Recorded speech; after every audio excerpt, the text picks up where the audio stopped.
Guys, welcome back to my channel কোয়েলের রান্নাঘরে আপনাদের সবাইকে স্বাগতম। রাখি পূর্ণিমাতে চলেই এলো। তো রাখি পূর্ণিমায় যদি ঘরে একটা সুন্দর মিষ্টি তৈরি করা যায় তাহলে কেমন হয় বলুন তো? আশা করি সবার ভালো লাগবে। চলুন তাহলে আজকে আমি তৈরি করে দেখাই চকলেট সন্দেশ। চকলেট সন্দেশ বানানোর জন্য আমি এখানে 100 গ্রাম ছানা নিয়ে নিয়েছি। এছাড়া আমার লাগবে অবশ্যই 2টো ডেয়ারি মিল্ক, এছাড়া লাগবে চিনি আর কোকো পাউডার। ব্যাস এই কয়েকটা জিনিস দিয়ে তৈরি হয়ে যাবে চকলেট সন্দেশ। প্রথমে আগে ছানাটাকে আমি ভেঙে নেব, একটু ডেলা ডেলা আছে সেটাকে একটু ভালোভাবে ভেঙে স্মুথ করে নেব। আর এখানে আমি ঠিক 2 চামচ কোকো পাউডার অ্যাড করছি, বেশি দেবেন না, তেতো হয়ে যাবে তাহলে। ঠিক 2 চামচ কোকো পাউডার আমি অ্যাড করলাম। যেহেতু কোকো পাউডার একটু কড়া হয়, চিনিটা একটু বুঝে অ্যাড করবেন। এরপর আমি দিয়ে দিলাম চিনি, দিয়ে সমস্ত উপকরণ ভালোভাবে মেখে নিচ্ছি। এরপর আমি একটা ফ্রাইং প্যান নিয়ে নিয়েছি, তার মধ্যে ঠিক 1 চামচ আমি ঘি অ্যাড করব।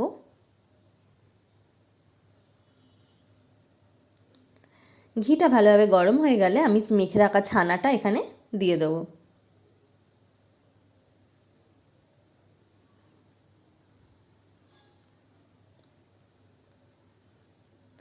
দিয়ে এটাকে ভালোভাবে পাক দিতে হবে। প্রথমটা একটু এরকম নরম থাকবে, তারপর কিছুক্ষণ পর দেখুন আপনি এটা প্যান থেকে ছেড়ে যাবে। তার মানে এটা আমার রেডি হয়ে গেছে। এটা আমি ঠান্ডা করে নিয়ে ফিরে আসছি।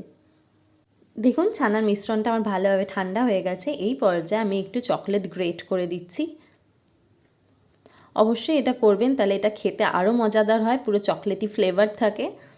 আর রাখিতে তো জাস্ট জমে যাবে চকলেট মিষ্টিতে। এইভাবে গ্রেট করে সমস্ত চকলেটটা আমি দিয়ে দিলাম।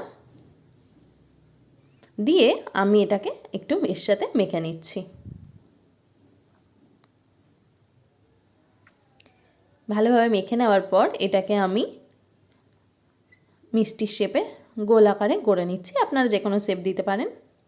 এইভাবে আমি সমস্তগুলো গড়ে ফিরে আসছি। দেখুন সমস্ত মিষ্টিগুলো আমি গড়ে নিয়েছি। এরপর এর উপর দিয়ে আমি একটা চকলেটের প্রলেপ দেবো। তার জন্য আমি একটা প্যান নিয়ে নিয়েছি, এখানে 1/2 কাপ আমি জল অ্যাড করছি, আর ঠিক 1/4 কাপ দিয়ে দেবো চিনি।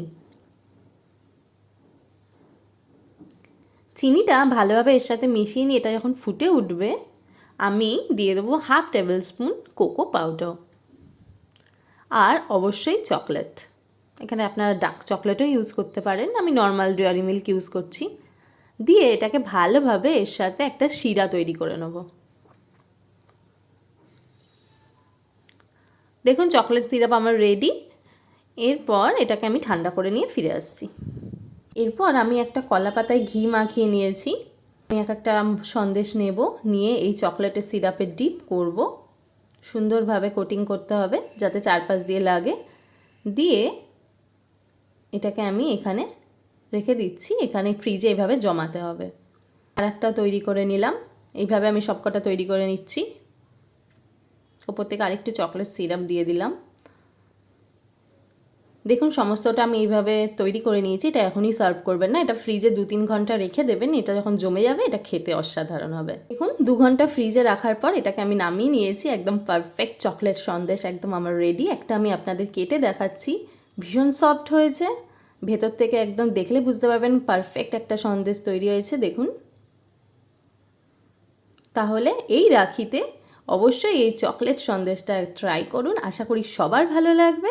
আর ভালো লাগলে আমার চ্যানেলটি সাবস্ক্রাইব করুন, লাইক করুন আর বন্ধুদের সাথে শেয়ার করুন। টাটা।